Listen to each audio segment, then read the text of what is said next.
Welcome to SandCity Sports. I am your host, the Cape Cod Kid, artist formerly known as Andre King, and we are back again to bring you all the sports and current events news stories that you need to know. Folks, I want to wish you a happy Veterans Day, and it being Veterans Day, we have to give a very special shout out to Dave DeWeese here at the Cape Cod Media Center for helping us to get this episode up and rolling. So very appreciative of that. And equally, we are all, of course, very appreciative of our veterans who stand guard.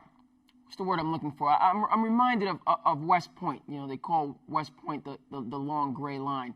And, you know, it's one thing to sit on these shows and talk the talk, but as we all know, it's our veterans that are out there in the real world walking the walk so that we can have a very privileged lifestyle that we have. So thank you.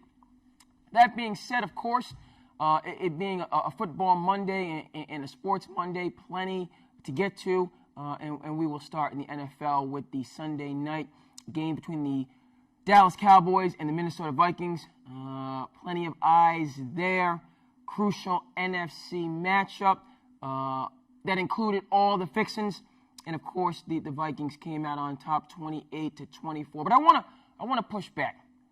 Cowboys, America's team, fan base that is what's the adjective that I'm looking for? Rabid is what I wanted to say, but Cowboys fans are notable for their enthusiasm. But there's a lot of talk today about getting rid of Jason Garrett, about who's to blame for this loss. Folks, listen, this was an outstanding game. Two good teams. You know, and look, we play these ball games. Somebody has to lose. And so first and foremost, I think the hand-wringing Monday morning quarterbacking, a lot of the agitation, aggravation directed at Jason Garrett. Now, look, there was that Cowboys were in the red zone. Garrett decided to run the ball twice, then, you know, pass it to Ezekiel Elliott on a screen. That would have, if they would have scored a touchdown on that drive, it would obviously put the Cowboys ahead.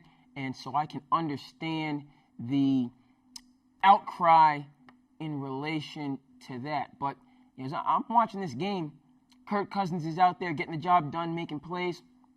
Dak Prescott getting the job done again, making plays, showing that he's deserving, you know, of that $30 million contract. He had an outstanding game, and it just came down to, you know, the Vikings, you know, were just that much better. Now, look,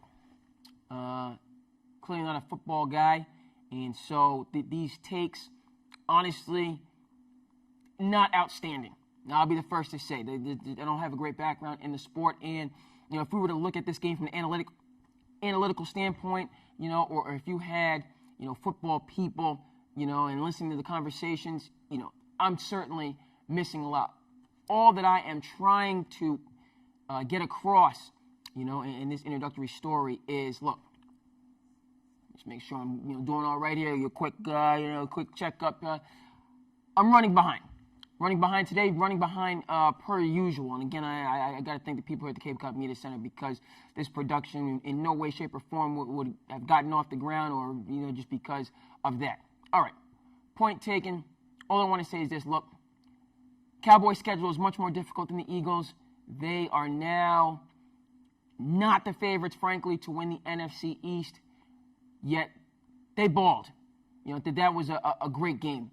You know, it wasn't a one-sided performance, you know, and the Vikings, you know, they just happened, you know, to cross the finish line first. But, you know, I was impressed with the Cowboys. First and foremost, Dak Prescott, Amari Cooper balled out. Need to see a little bit more from Ezekiel Elliott. But, you know, even though, you know, they are, you know, kind of, you know, not in the inside lane, you know, use a NASCAR reference, you know, they could still go ahead and get that NFC East Championship, make the playoffs, you know, get into the second season, you know, and make a tremendous amount of noise. So hats off to both the Vikings and the Cowboys. We have an outstanding game kicking off right now. We will get that information, you know, in the E&E, the editing and effects, as this show goes out between the Seahawks and the San Francisco 49ers. Two, again, heavyweights in the NFC. And we're going to see, you know, again, heavyweights to crown. San Francisco undefeated. The Seahawks having MVP favorite, MVP candidate Russell Wilson, to, you have the veteran coaching with the Seahawks and Pete Carroll and what he's done over the years. Kyle Shanahan, frankly, new on the scene. A lot of question marks surrounding his name, and he has really gotten rid of the majority of those and stood tall and served notice that he belongs in the NFL coaching fraternity in quite a big way, with that team being undefeated and in the conversation, for the Super Bowl and possibly a championship. And so, once again, we will have that information in this show, but as the game is going on right now, we can't say anything for certain, clearly. Anything else that we need to really touch on? The Patriots didn't play, so that's a narrative and a storyline. It's a little bit on ice. Yes, there is some more to talk about, and where I'm going. The next story that must be addressed in the NFL. I did not forget. When Superman goes flying across the sky, how can you that escape your memory? Okay, and of course I'm talking about Lamar Jackson, the perfect QBR for the second time, 2 times in one season. I do not care if these 2 perfect QBR performances and all-world, historic outings for this man occurred against 2 abysmal franchises. Yesterday, Cincinnati Bengals, first game of the year against the Miami Dolphins.